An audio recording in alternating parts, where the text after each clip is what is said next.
జరిగిన పరిస్థితి అందరికీ కూడా తెలిసిందే. గత చరిత్రలో ఎప్పుడూ జరగని విధంగా ఏకంగా 99% వాగ్దానాలు అమలు చేశాం.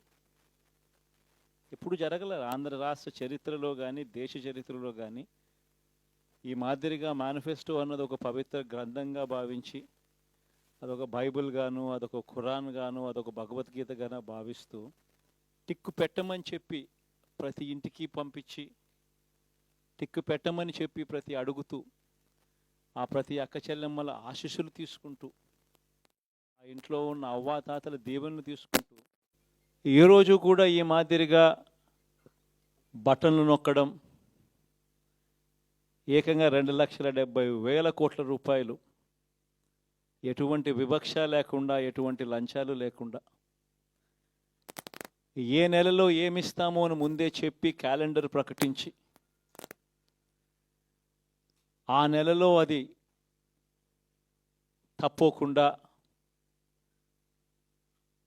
ప్రతి సంవత్సరం తూచా తప్పకుండా ప్రతి సంవత్సరం అది జరిగేట్టుగా చేస్తూ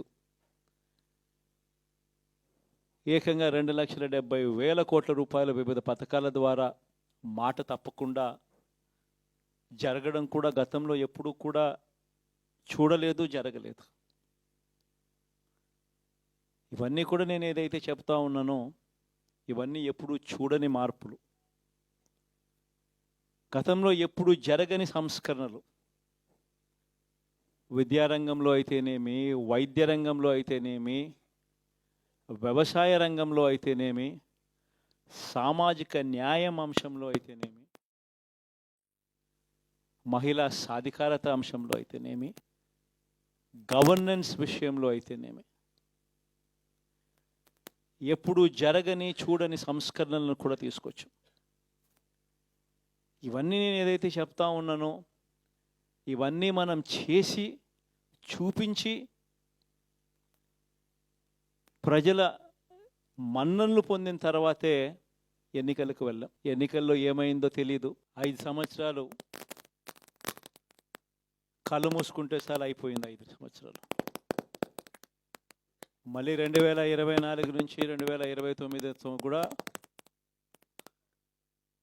అదే మాదిరిగానే కళ్ళు మూసుకుంటే 2029 కూడా కళ్ళు మూసుకుంటే వచ్చేస్తుంది. ఇవి మనం గుర్తుపెట్టుకోవాల్సిన అంశం ఏమిటి అని అంటే సినిమాలో ఓన్లీ ఫస్ట్ హాఫ్ మాత్రమే.